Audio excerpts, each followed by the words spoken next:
Hi అండి, నమస్తే. Welcome back to Vishwam the recipe.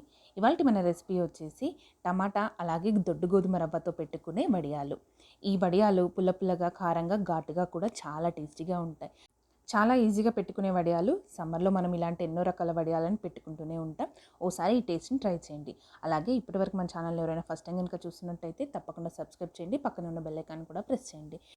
ఈ టమాటా వడియాల కోసం అర కేజీ టమాటాలను ఇలా చిన్న ముక్కలుగా కట్ చేసి రెడీగా ఉంచుకోండి. ఇప్పుడు వీటిని మిక్సీలో పట్టుకుందాం. ముందుగా మనము దొడ్డు గోధుమ రవ్వని మిక్సీ పట్టుకుందాం. గోధుమ రవ్వ అయితే కొంచెం పొడిగా ఉంటుంది కదా, మిక్సీ పట్టుకున్న తర్వాత టమాటాలు పచ్చిగా ఉంటాయి కదా, వాటిని కూడా మిక్సీ పట్టుకోవాల్సి ఉంటుంది. ఇప్పుడు కరెక్ట్గా పావు కేజీ గోధుమ రవ్వను కొలుచుకొని మిక్సీలో వేసుకొని కొంచెం పొడి చేసుకోవాల్సి ఉంటుంది. ఈ గోధుమ రవ్వతో పాటు ఒక స్పూన్ జీలకర్ర అలాగే ఓ స్పూన్ ఓమన్ కూడా వేసుకోవాలి. చివరిగా ఉప్పును కూడా ఒక స్పూన్ వేసుకుంటే సరిపోతుంది. ఇక్కడ నేను క్రిస్టల్ సాల్ట్ని వాడుతున్నాను. మీరు సన్నపు వాడితే 1.5 వేసుకుంటే సరిపోతుంది. సన్న రవ్వ వాడుకోవచ్చు కదా మిక్సీ పట్టేదానికన్నా అనుకుంటారా?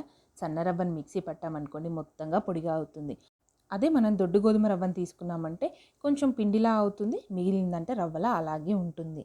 అందుకే దొడ్డు గోధుమ రవ్వను వాడుకోండి. చాలా టేస్టీగా, క్రిస్పీగా, కరకల్లాడుతూ వస్తాయి. ఇప్పుడు ఇదే జార్లోకి టమాటాలను కూడా వేసి మెత్తటి పేస్ట్లా తయారు చేసుకోండి. ఇప్పుడు స్టవ్ ఆన్ చేసుకొని కొంచెం పెద్ద సైజు గిన్నెను పెట్టుకోండి. ఇందులో 8 కప్పుల వరకు వాటర్ని వేసుకోవాలి. మొత్తంగా మనం ఇక్కడ 1 కప్పు రవ్వని అలాగే హాఫ్ కేజీ టమాటాలను వాడుతున్నట్టయితే 10 కప్పుల వరకు వాటర్ పడతాయి. 8 కప్పుల వాటర్ వేసుకొని మరిగించుకోవాలి. 2 కప్పుల వాటర్ ఏమో రవ్వకి అలాగే టమాటా ప్యూరీకి కలుపుకోవాల్సి ఉంటుంది. వాటర్ మరిగేలోగా రవ్వని అలాగే టమాటా ప్యూరీని కలుపుకుందాం. ఇప్పుడు మనం ముందుగా మిక్సీ పట్టుకున్న రవ్వలోకి 2 కప్పుల వరకు వాటర్ని వేసుకోవాలి. మొత్తంగా 10 కప్పులు అవుతాయి. ఇప్పుడు ఇదే వాటర్లోకి టమాటా ప్యూరీని కూడా వేసి మొత్తంగా కలుపుకోవాలి. ఇలా ఏమాత్రం కూడా ఉండలేకుండా కలుపుకోవడం అన్నది చాలా ఇంపార్టెంట్. ఇలా కలుపుకొని పక్కన ఉంచుకోండి. ఈలోగా మనం పెట్టుకున్న ఎసరు మరుగుతూ ఉంటాయి. ఇలా వాటర్ బాగా మరుగుతున్నప్పుడు మనం ముందుగా కలిపి పెట్టుకున్న టమాటా రవ్వ మిశ్రమాన్ని ఇందులో వేసుకొని కలుపుకోవాలి. ఇలా ఓ 2 నుంచి 5 నిమిషాల పాటు మరగనిచ్చిన తర్వాత ఉప్పు కారంని కూడా వేసుకోవాల్సి ఉంటుంది.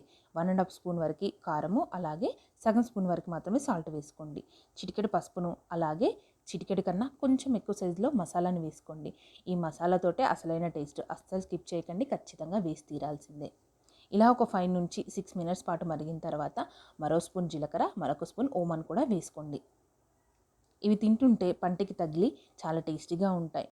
ఇప్పుడు ఇలా వేసుకున్న ఈ పిండిని చిక్కబడేంత వరకు 15 నుంచి 20 నిమిషాల పాటు మధ్య మధ్యలో కలుపుకుంటూ చిక్కబడనివ్వండి. ఇది వడియాలు వేసుకునే పిండిలా మారడానికి 15 నుంచి 20 నిమిషాల టైం అయితే పడుతుంది.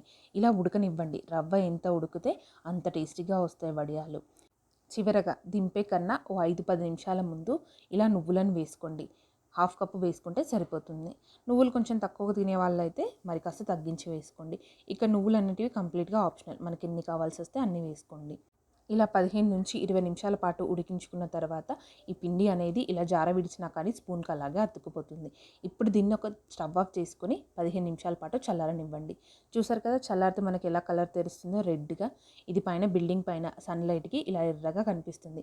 మన కింద మన ట్యూబ్ లైట్కి కొంచెం మనకి ఎల్లో కలర్లా కనిపించింది కదా, కానీ పైనకి వచ్చి చూస్తే మాత్రం ఇలా ఎర్రగా కనిపిస్తుంది.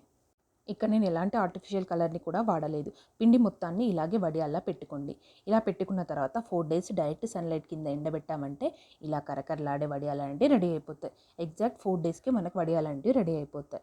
ఇప్పుడు నేను వీటిని డీప్ ఫ్రై చేసి చూపిస్తాను. చక్కగా కరకరలాడుతూ ఉండే వడియాలంటే రెడీ అయిపోతాయి.